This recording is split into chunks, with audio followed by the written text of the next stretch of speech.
estudiantes de la Universidad José Vasconcelos? Sean bienvenidos a esta cápsula de la materia Contabilidad 2 de la maestría en Finanzas Corporativas. Vamos a iniciar. Acuérdense que esta es una materia seriada donde ya vimos un poquito de contabilidad 1, ya analizamos cómo se integra la información financiera y los dos estados financieros básicos primordiales, recordando que son 4, ¿sale? Ya analizamos 2. ¿Qué vamos a hacer en contabilidad 2? Pues vamos a retomar estos estados financieros, pero vamos a concretar con los 4. Es decir, vamos a darle un breve repaso al estado integral de resultados, al estado de situación financiera o balance general y vamos a hacer énfasis en el estado de flujo de efectivo y el estado de cambios en el capital contable. ¿Por qué? Porque recordemos que la rama contable nos dice que es una técnica donde de manera ordenada y sistemática va a procesar datos para emitir información financiera útil para la toma de decisiones, ¿sale? Entonces, a través de esto, lo primero que vamos a establecer es cómo integrar el estado, válgase la redundancia, integral de resultados, en el cual vamos a tener la asociación del postulado, asociación de costos y gastos con ingresos, en el cual me dice, a ver, ¿qué resultado obtienes una vez que comparamos tus ingresos con la sumatoria de tus costos y gastos? ¿Qué operación está generando tu empresa? ¿Cuál es su resultado? ¿Es una pérdida o es una ganancia? ¿Y en qué magnitud lo estamos generando? Además de eso, el estado de situación financiera que nos compete en esta primera unidad, que también conocemos aquí entre amigos como balance general y que nos va a ayudar a determinar entonces el encuadre de los activos en la igualdad del pasivo más el capital. ¿Esto qué quiere decir? Pues quiere decir que este estado financiero nos enseña cómo todo origen, es decir, pasivo y capital, va a tener una aplicación en la misma magnitud, un activo. En otras palabras, todo lo que tenemos, todo con lo que contamos, que si el celular, que si el lápiz, que si la impresora y que si todas las cosas que tenemos para trabajar, ¿de dónde salieron? ¿Cuál fue su fuente de financiamiento? Bueno, y esto acompañado de algo bien importante, que son las notas a los estados financieros. Hablábamos de la información financiera y hablábamos que la información financiera son una serie de documentos, los primeros y por excelencia los 4 estados financieros básicos. Pero ¿qué pasa? La información financiera que nos muestran los estados financieros es información cuantitativa. Y hay elementos que cuando nosotros queremos evaluar un estado financiero, queremos evaluar a un ente económico como tal, ¿qué creen? Necesitamos información cualitativa, cosas que los estados financieros por sí mismos nos revelan. Ejemplo, la historia de la empresa, el giro de la empresa, dónde están sus inversiones, de qué constan sus inventarios. Bueno, sin fin de actividades que no las podemos visualizar solamente con conceptos y cifras, sino que necesitamos pequeños textos aclaratorios que acompañarán a los estados financieros y me aclararán el panorama. Es decir, cuentas por cobrar. ¿Qué le integran? Clientes, documentos por cobrar, deudores diversos, en qué magnitud, cuánto estoy estimando de incobrables. Bueno, todo esto vienen las notas a los estados financieros y es la parte importante e interesante sobre la cual vamos a recapitular esta primera unidad. La elaboración de los estados financieros con sus respectivas notas, ¿sale? Bueno, a continuación, ustedes van a tener el bosquejo general de cómo generar estos estados financieros y en la actividad encontrarán las notas suficientes y necesarias para que ustedes hagan la redacción que integra, válgase, estos 2 estados financieros con sus respectivos textos aclaratorios o notas a los estados financieros. Los dejo entonces con esta información y espero que, como siempre, haya sido de su agrado y cualquier cosa ya saben que quedo a las órdenes. Hasta pronto.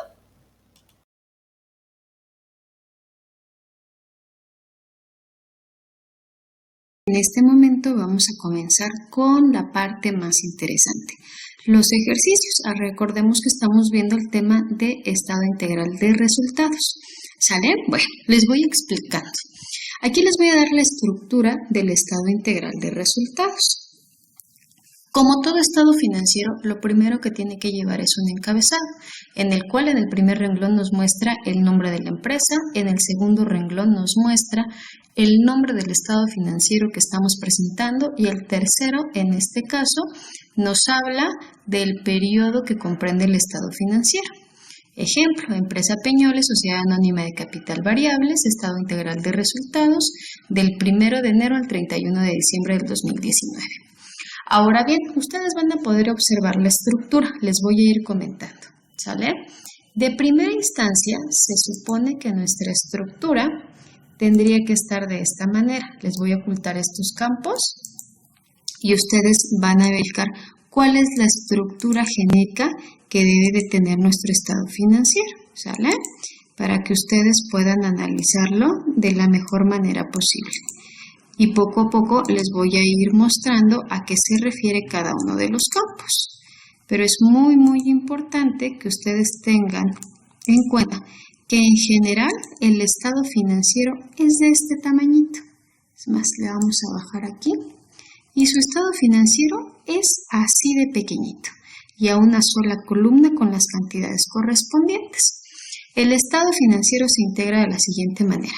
Ingresos netos menos costo de venta es igual a utilidad bruta, menos gastos de operación es igual a utilidad de operación o utilidad operativa, el nombre que ustedes quieran utilizar, más el rendimiento integral de financiamiento, que lo podrán encontrar ustedes como RIF, menos el costo integral de financiamiento, que ustedes lo podrán encontrar como CIF, es igual a la utilidad antes de impuestos, menos el impuesto sobre la renta, menos la participación de los trabajadores en las utilidades, es igual a la utilidad neta del ejercicio. Honestamente es muy sencillo. ¿Qué es lo que tenemos que cuidar? Que rellenemos perfectamente cada uno de los espacios. Y les voy a ir indicando cómo. Para poder alcanzar los ingresos netos, dice que tenemos que sumar las ventas del periodo que nos indica el estado financiero, generalmente es anual, más otros ingresos, como ya les había comentado en la videocápsula anterior a qué se refiere a otros ingresos, menos las devoluciones sobre venta, menos los descuentos sobre venta. Lo que nos dé esta operación es lo que vamos a colocar en la columna de las cantidades de los ingresos netos. Ahora bien, ¿qué es el costo de ventas? El costo de ventas es lo que nosotros tuvimos que invertir para lograr estos ingresos netos. Por ejemplo, si hablamos de una papelería, supongamos que vendí una libreta de 50 pesos. Nada más en todo el año vendí una libreta de 50 pesos. Pero esa libreta a mí me costó 25 pesos. Entonces, ingresos netos, 50 pesos. Costo de venta, 25 pesos. ¿Sale? A eso se refiere. Ya cuando tenemos operaciones mayores que ustedes conocieron en contabilidad financiera, si no tenemos el dato exacto de costo de ventas en una cuenta específica, lo tomaremos de la siguiente manera. El inventario inicial más las compras netas menos el inventario final es el costo de venta. Pero generalmente, por los registros contables que ustedes manejan y que aprendieron en contabilidad financiera, este dato generalmente siempre lo vamos a conocer, sin necesidad de hacer esta operación. Y decíamos, ingresos netos menos costo de venta es igual a la utilidad bruta. Inmediatamente después nos vamos con la disminución de los gastos de operación. ¿Y los gastos de operación de qué están integrados? De la suma de todos los gastos, ¿sale? Como pueden ser luz, agua, salarios, renta, internet, servicios de fumigación, cualquier otro que tenga que ver con la situación operacional de la empresa.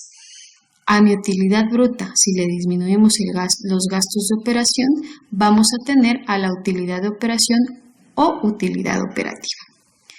A esto le vamos a aumentar el rendimiento integral de financiamiento.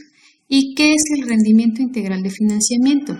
Los intereses ganados o generados por la entidad que sean a su favor. Ejemplo, la persona moral tiene sus cuentas bancarias y dentro de una de ellas dejó un dinero a plazo fijo. Ese dinero está generando un interés simple, por ejemplo. Menos el costo de ventas. ¿Qué es el costo de ventas? El costo de ventas, como su nombre lo indica, es una erogación, que son los intereses a cargo de la empresa, es decir, lo que debe de intereses, ¿sale? Lo que le genera los pasivos. A la utilidad de operación, si le suma el rendimiento integral de financiamiento y le disminuyo el costo integral de financiamiento, nos da exactamente igual a la utilidad antes de impuestos. Y aquí tenemos dos partidas. Primero, el impuesto sobre la renta. ¿Y qué es esto? El impuesto sobre la renta, que según la ley que lleva el mismo nombre, es decir, la ley del impuesto sobre la renta, la tasa es del 30% general para personas morales, es decir, esta se obtiene multiplicando el 30% de la utilidad antes de impuestos. Y la PTU, o la participación de los trabajadores en las utilidades. ¿Esto qué me quiere decir? Es el 10% que me dice la Ley Federal de Trabajo que por derecho le corresponde, válgase a los trabajadores, una vez terminando el ejercicio fiscal por haber contribuido a la utilidad. ¿Y esta cómo se obtiene? De la utilidad antes de impuestos le resto este 30% de impuestos y a lo que me dé le voy a generar el 10%. No se preocupen, no se alteren, ahorita vamos a hacer un ejemplo. Y a la utilidad antes de impuestos menos el impuesto sobre la renta menos la participación de los trabajadores en las utilidades es igual a nuestra utilidad neta del ejercicio, ¿sale? Bueno, entonces, esto es lo que nosotros tenemos que hacer. Enseguida vamos a ver un ejemplo. Ahora vamos con el ejemplo. Dice, la empresa Peñoles Sociedad Anónima de Capital Variable se dedica a la comercialización de artículos de cómputo y desea conocer su resultado del ejercicio 2019 y cuenta con los siguientes datos. Número 1. Sus ventas anuales acumulan 2.592.006 pesos. Vendieron una silla del departamento administrativo por 600 pesos. Durante el año realizaron descuentos por 13,000 pesos. Para lograr sus ventas, ellos invirtieron 940,000 pesos. La renta anual fue de 24,000 pesos, la energía eléctrica anual de 20,000 pesos, los salarios administrativos y operacionales 200,000 pesos. En el año, por el dinero invertido a plazo fijo, ganaron 2,000 pesos de intereses y sus pasivos generaron 11,000 pesos de intereses, ¿sale? Es decir, son intereses a cargo. Aquí ya tenemos la estructura que les comentaba hace un momento. Tenemos el encabezado, tenemos el cuerpo. En este momento no podemos tener el pie. ¿El pie a qué se refiere? El nombre y firma de quienes elaboraron o de quién elaboró y de quién revisó el estado financiero, ¿sale? Pero en este momento no lo tenemos. Entonces, vamos a resolver esto. Punto número 1, no hay que perder de vista nunca a qué se dedica la empresa y que al ser una sociedad estamos hablando de que es una persona moral, ¿sale? Ingresos netos. Dice que mis ingresos netos los voy a generar de mis ventas más otros ingresos, menos descuentos, menos devoluciones sobre ventas, ¿sale? Y decimos, a ver, dice que nosotros vendimos en el año 2.592.006 pesos, ¿sale? Más 600 pesos de una silla de mi departamento administrativo. No me dedico a vender muebles, pero pues la vendí, ¿no? Y era una silla propiamente del negocio, por eso se suma para los ingresos. Y le disminuimos los 13,000 pesos que hicieron de descuentos durante todo el año. Entonces corroboramos datos. Los ingresos netos salen de las ventas anuales 2.592.006 pesos más 600 pesos de una silla que le pertenecía a la empresa menos 13,000 pesos de descuentos. Y dice entonces que de mis ingresos netos tengo 2.579.606 pesos.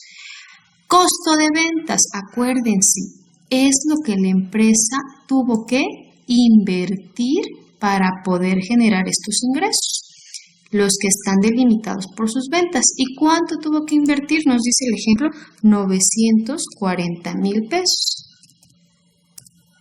¿Sale? A ver aquí, para que todo quede bonito y uniforme, vamos a hacer así. ¿Y qué me dice mi fórmula? Mis ingresos netos menos mi costo de ventas me da a mi utilidad bruta, ¿sale? Aquí podemos observar que estamos ganando el doble. Ahora me dice, le tengo que disminuir mis gastos de operación. ¿Y cuáles son mis gastos de operación? Me dice que tuve una renta anual de 24,000 pesos. También me dice que tuve que pagar energía eléctrica anual por 20,000 pesos.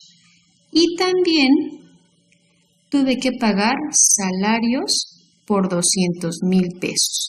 Salarios del nivel administrativo y operacional. Entonces, ¿qué sucede? Que de gastos operativos o de gastos generales tuve 244,000 pesos. Y digo lo siguiente, la utilidad bruta menos los gastos de operación que sumé previamente me dan igual mi utilidad de operación o utilidad operativa. Luego me dice, rendimiento integral de financiamiento. ¿En qué quedamos que era el rendimiento integral de financiamiento? Los intereses que ganó la empresa. Por cualquier situación, pero ganó intereses. ¿Sale? 2,000 pesos. Costo integral de financiamiento. ¿Qué dijimos que era? Los intereses que la empresa tiene que pagar a fuerza por sus pasivos o por cualquier otra situación, pero que estén entonces a cargo de la empresa. Y dice que fueron 2,000 pesos. Perdón, a ver. No, 11,000 pesos. Ya me había perdido en mi ejemplo. Y ahora bien, vamos. Dice, utilidad operativa o utilidad de operación más el rendimiento integral de financiamiento menos el costo integral de financiamiento me da igual a mi utilidad antes de impuestos. Hasta aquí, si se dan cuenta, es muy sencillo. Sumar, restar, sumar, restar.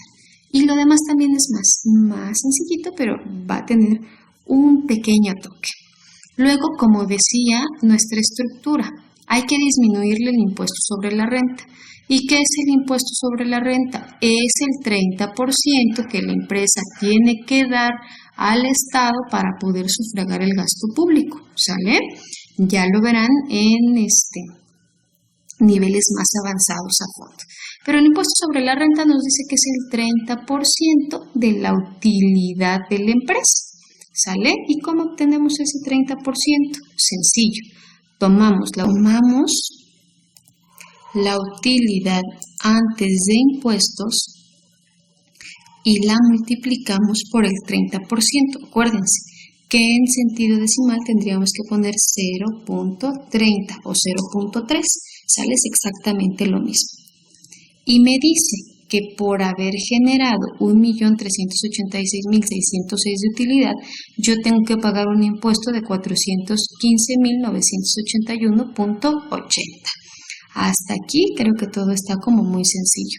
Tomo la utilidad antes de impuestos, la multiplico por 0.30 o 0.30 y me da mi impuesto sobre la renta. Y ustedes pueden preguntarse, ¿pero por qué por 0.30? Porque la ley del impuesto sobre la renta nos marca que para las personas morales o las sociedades tiene que ser una tasa genérica del 30%. ¿Por qué no nos metemos con personas físicas? Porque al final del día las personas físicas en su mayoría no están obligadas a generar estos datos financieros como son los estados financieros. Las personas morales sí. ¿Sale? Bueno, PTU. Decíamos, es la participación de los trabajadores en las utilidades, lo que los patrones tienen que desprender de su riqueza y repartirlo entre todos sus trabajadores porque gracias a ellos lograron esta utilidad. ¿Y de dónde se obtiene? Me voy a venir para acá para poderles explicar. Dice que tengo que tomar mi utilidad antes de impuestos, le tengo que restar mi impuesto sobre la renta. A ver, vamos a poner menos impuesto sobre la renta, y lo que me dé de resultado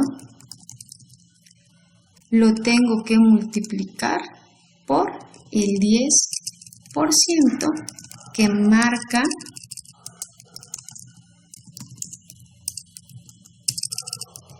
la Ley Federal de Trabajo. ¿Sale? Entonces, lo vamos a hacer de este lado para que ustedes vean cómo es el procedimiento. Tengo mi utilidad antes de impuestos. Aquí está mi cantidad. ¿Sale? Tengo por otro lado, a ver, se los voy a poner mejor aquí abajito para que no nos mueva mucho. Tengo mi utilidad antes de impuestos. Tengo mi impuesto sobre la renta. Aquí está mi impuesto sobre la renta. Y dice que entonces tengo que hacer una disminución de estos. Mi utilidad antes de impuestos menos mi impuesto sobre la renta. A esta cantidad, a los 970.624.24 que me da disminuir mi impuesto, mi utilidad antes de impuestos menos mis impuestos, a esto le tengo que aplicar el 10%. Y tengo que decir lo siguiente. Esto es igual a 970.624.20 por el 10%. ¿Por qué tiene que ser el cálculo así? Porque recordemos que de esta utilidad no es lo que realmente le va a quedar a la empresa. Lo que realmente le va a quedar en dinero es estos 970.624.20. ¿Por qué? Porque los 415.981.80 la empresa lo tiene que pagar a Hacienda. Entonces, para poder repartir esa PTU con los trabajadores, lo tengo que hacer basados en el dinero que realmente nos va a quedar. Ahora sí, vamos a la utilidad neta. Y la utilidad neta la desprendemos de la utilidad antes de impuestos menos el impuesto sobre la renta menos nuestra PTU. Y ahora sí, tenemos que nuestro resultado es igual a 873.561.78 de utilidad. ¿Se dan cuenta? Vendió más de 2 millones y se quedó con 873.000. Espero que haya quedado clara la información.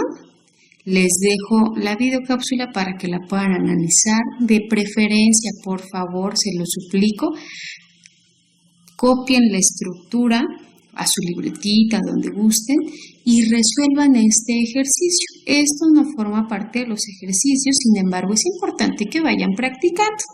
De todos modos, los que ustedes tendrán a bien realizar van a venir con esta estructura o una estructura similar, igual un poquito más cortas, ya solamente para rellenar datos o con más datos por ahí, pero la cuestión es que ustedes lean y analicen perfectamente bien la información para que puedan tener y cumplir con esta estructura y al final les quede un estado financiero así, ¿sale? Bueno.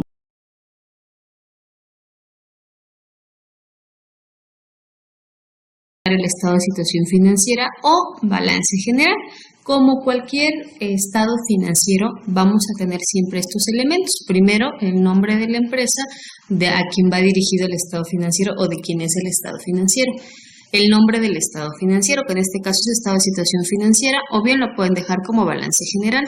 Y la fecha, acuérdense que esto es a una fecha determinada. ¿Qué quiere decir? Como nos muestra la historia, decimos, bueno, esta historia ampara hasta el día de hoy, por ejemplo, 31 de diciembre del 2019.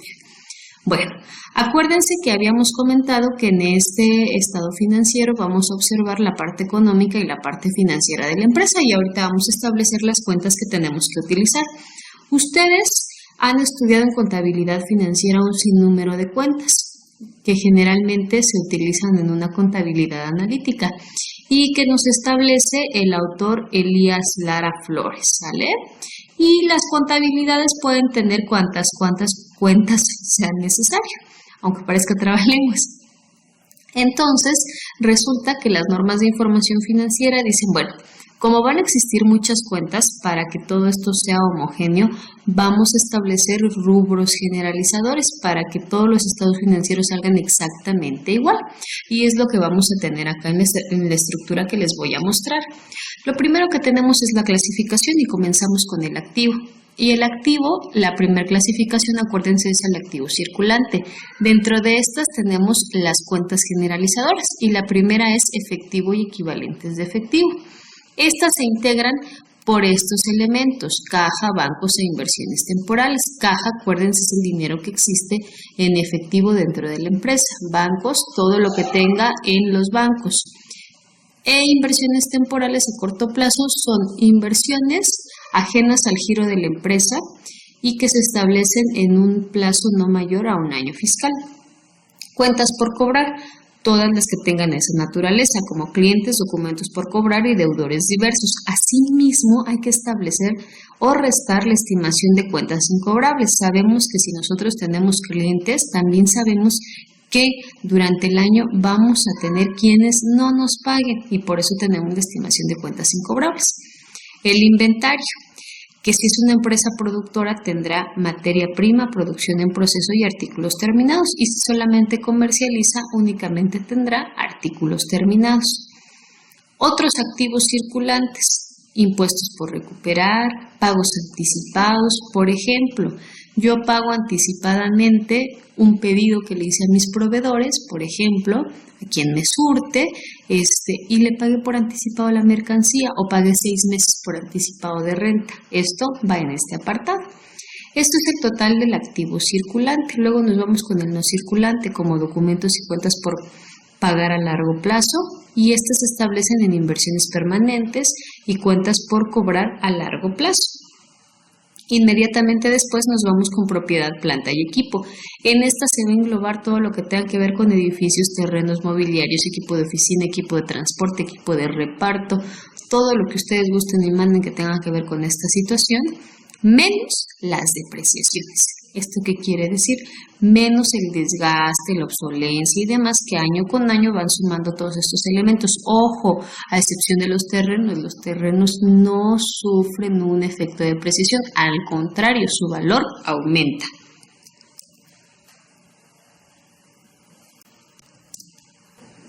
Posteriormente nos vamos al activo intangible neto, es decir, todo con lo que contamos y no podemos tocar: marcas, patentes, derechos de autor, crédito mercantil. ¿Qué es el crédito mercantil?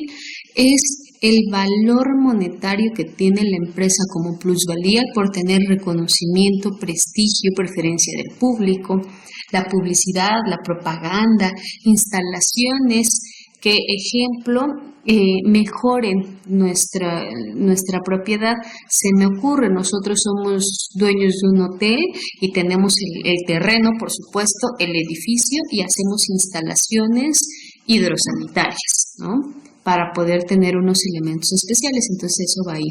Papelería, ¿por qué lo tenemos en activo intangible y cuándo se pone ahí? Cuando compramos papelería a granel. Esto pasa mucho en las empresas más grandes que pagan con las grandes papelerías, y si cada cierto tiempo les van surtiendo, pero sobre el pedido que ya tienen pagado. Entonces, por eso se ven intangibles, por eso se va a largo plazo, porque se establece que es para surtir de manera general a la empresa, y por eso se contabiliza ahí. ¿Y por qué se van amortizando? ¿Por qué se restan las depreciaciones? Por la misma situación. Recordemos que, por ejemplo, las patentes tienen únicamente 10 años de vigencia. A los 10 años se vuelven de dominio público. Por eso es que en cuestión de las medicinas, por ejemplo, tenemos medicamentos que únicamente encontramos de patente, o bien ya encontramos de forma genérica, porque ya la fórmula ha pasado durante este proceso de los 10 años, ya se amortizó y por lo tanto ya pasa a dominio público. Finalmente tenemos el total del activo no circulante, y cuando sumamos el activo circulante y el no circulante tenemos el total del activo. De ahí a una sola columna seguimos con el pasivo. Y nos vamos con el pasivo a corto plazo. Recordemos que esa es la primera clasificación, y en las cuentas que vamos a obtener son proveedores más préstamos bancarios más porción a corto plazo de deuda financiera. Aquí engloban las siguientes cuentas que ustedes ya conocen: documentos por pagar, acreedores diversos, anticipo de clientes. ¿Y por qué los anticipos de clientes se vuelven una deuda financiera? Porque resulta que gracias al anticipo que mis clientes me dieron, tengo una fuente de financiamiento para comprar mi mercancía y posteriormente surtirle. Impuestos a la utilidad por pagar, por ejemplo, el impuesto sobre la renta que tengo que pagar al finalizar el ejercicio. Y ciertas provisiones, acuérdense que en el estado financiero anterior veíamos la PTU. Con la PTU hacemos provisiones, es decir, lo que le voy a repartir a mis trabajadores cada mes de mayo, lo voy guardando para que cuando llegue el momento, sin problema, pueda hacer ese desembolso de efectivo. Y tenemos el total de pasivo a corto plazo. Luego nos vamos con el pasivo a largo plazo y existe la deuda financiera. Aquí es bien importante que ustedes vean esto. Tenemos porción a corto plazo y la deuda financiera en general en el largo plazo. Muchas veces la deuda financiera nos va a establecer que nos vamos a periodos mayores de un año fiscal. Supongamos que nosotros contratamos una deuda financiera de 18 meses y la contratamos el 1 de enero. Los primeros 12 meses vamos a contabilizarlos en porción a corto plazo de deuda financiera. Los 6 meses restantes los contabilizaremos en deuda financiera por la temporalidad. Es la misma transacción, es la misma deuda, pero la tenemos que segmentar para saber cuánto tengo que pagar a corto y cuánto tengo que pagar a largo plazo. Impuestos a la utilidad diferidos por pagar. Impuesto sobre la renta, que le digo a Hacienda, ¿sabes qué, Hacienda? Reconozco que te debo, no te lo puedo pagar en una sola exhibición, entonces te lo voy pagando a plazos chiquitos.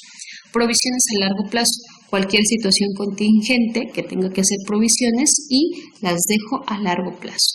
Total pasivo a largo plazo, y si sumo mi pasivo a corto plazo y a largo plazo, tengo el total de mi pasivo. Y finalmente el capital, que el primer segmento es mi capital contribuido, es decir, lo que han contribuido a la empresa. ¿Quiénes? Los socios, dueños o accionistas, y esto va en el capital social. La reserva legal, que ya les había explicado, son pequeños fondos que la Ley General de Sociedades Mercantiles me dice que tengo que realizar para cualquier contingencia y emanan directamente del capital social. Es una parte proporcional. Y el superávit o donativos, que son ganancias, si lo queremos ver así, desde el siguiente punto de vista. Ejemplo, viene una empresa ajena a nosotros y nos da un donativo porque somos una empresa socialmente responsable y estamos en pro de conservar el medio ambiente. Entonces viene una asociación y nos da un donativo por lo que estamos realizando.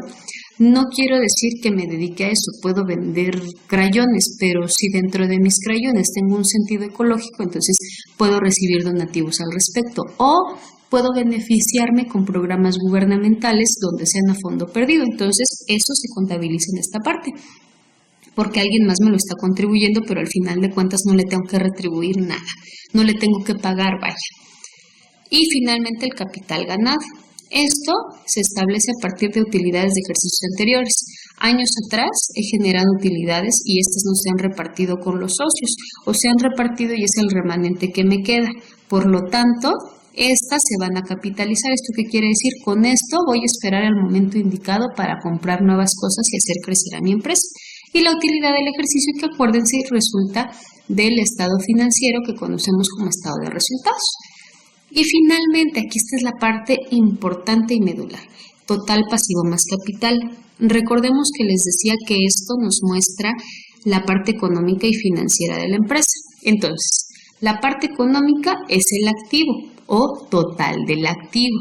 La parte financiera, es decir, de dónde salió todo eso, es del pasivo y el capital. Por eso el total del pasivo más el capital tiene que ser exactamente igual, ni un centavo más ni un centavo menos, igual al total del activo.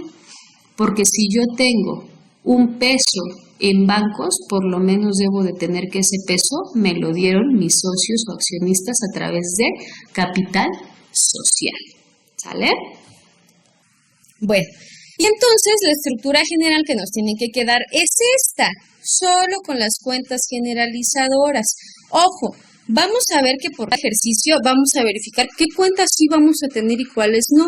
Las que no vayamos a tener, las vamos a ir eliminando y solo nos vamos a quedar con las cuentas que vayan a funcionar. Otra cosa bien importante que les quiero mencionar, yo por cuestiones didácticas les puse estos signos. Sin embargo, el estado financiero tiene que ir libre de signos y todas las cantidades van a ir a una sola columna. Nos vamos al ejemplo para que ustedes puedan observar muchísimo mejor cómo se realiza. Y tenemos lo siguiente. Tenemos ejemplo: sociedad anónima de capital variable, es una empresa dedicada a la comercialización de juguetes y artículos de fiestas infantiles. Y ya nos da toda la información en general, que por favor les pido que ustedes lean.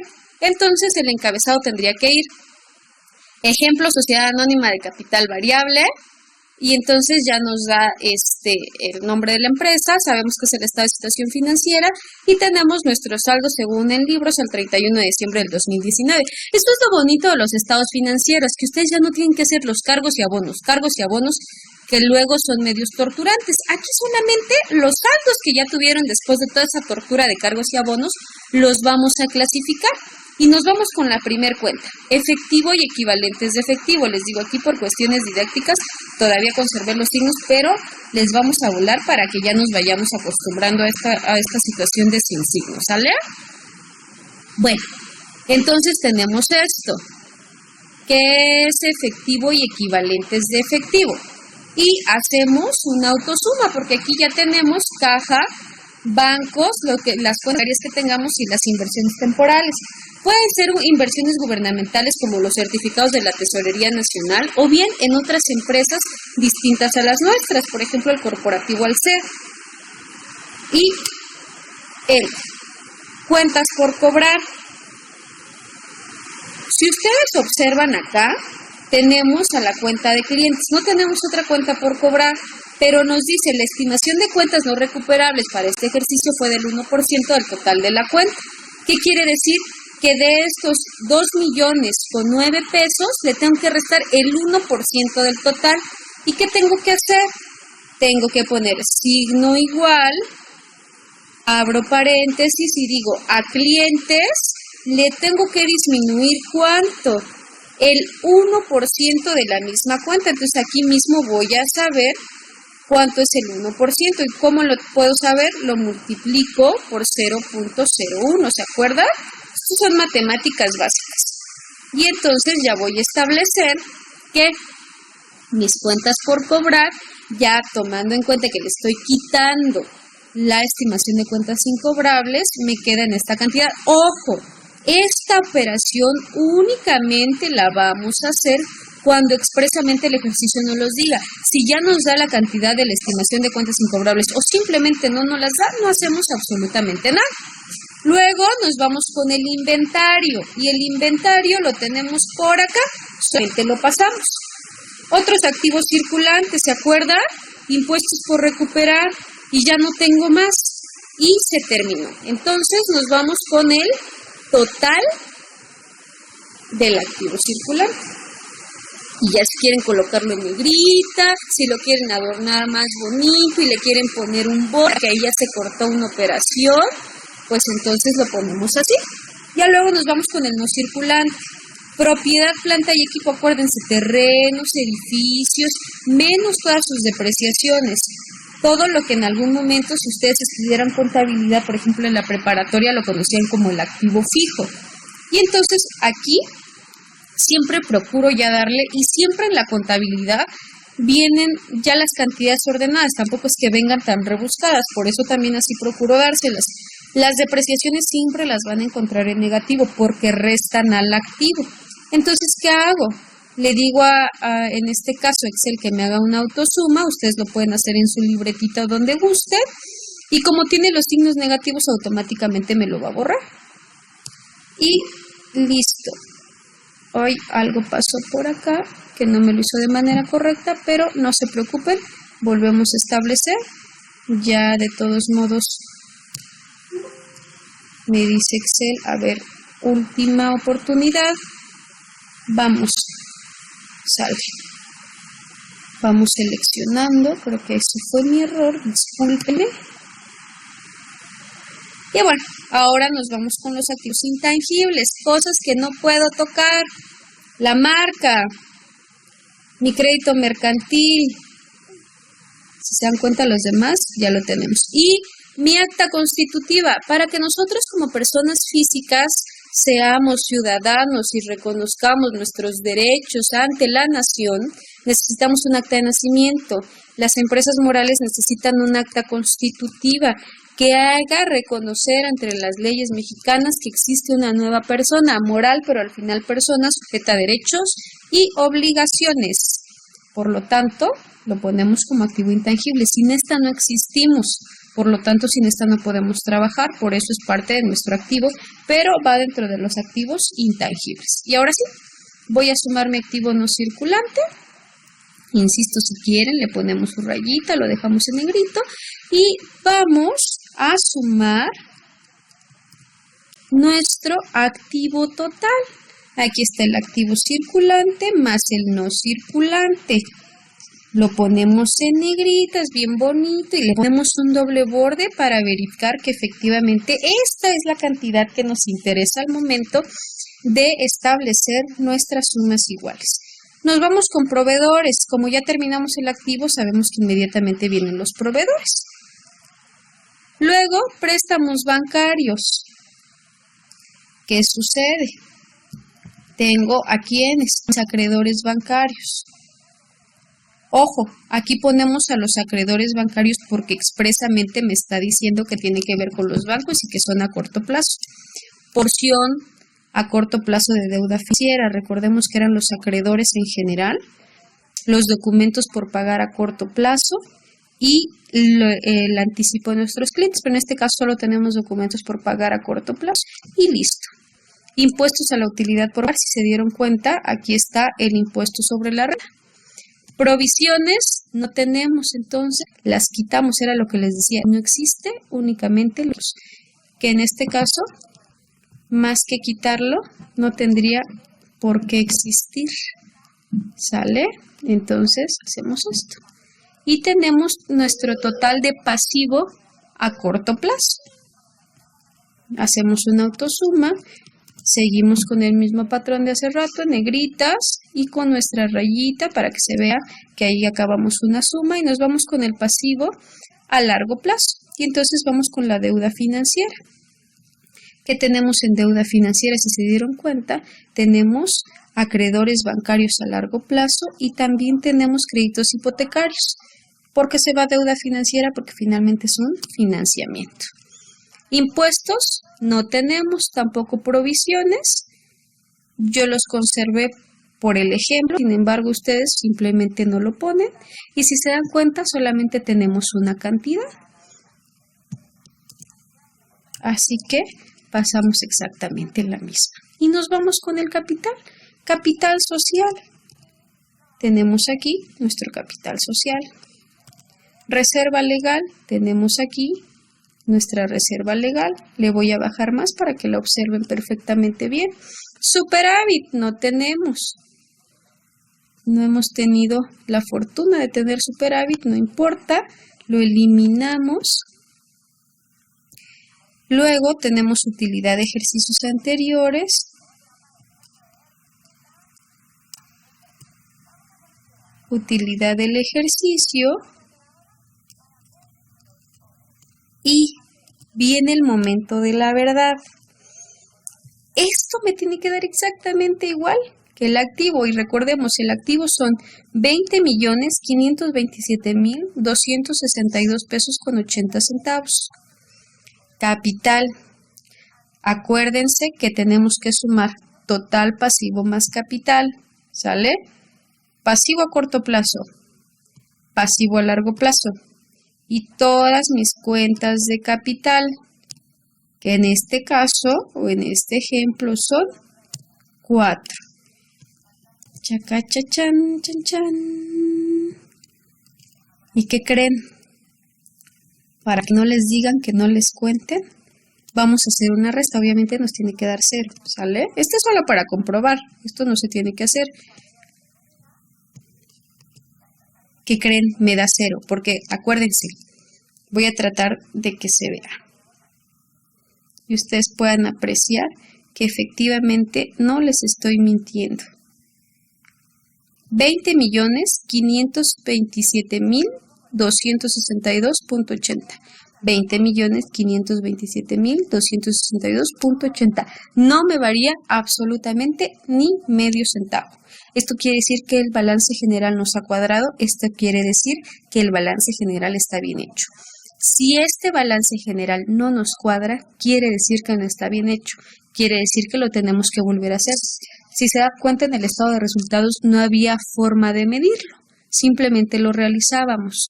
Pero ¿qué sucede? Balance general, sí hay forma de medirlo. Inclusive va a llegar el momento en el que ustedes van a estado de resultados y van a obtener la utilidad del ejercicio. Y van a hacer su balance general y si no les cuadra, habría que ver si no está mal desde el estado de resultados. ¿Sí me explico? Una cosa nos lleva a la otra, por eso hay que tener sumamente cuidado para realizar este tipo de ejercicios. Bueno, espero que haya quedado claro. Cualquier duda quedo a sus órdenes en cualquier medio de comunicación y estoy para servirles. Cuídense mucho y hasta pronto.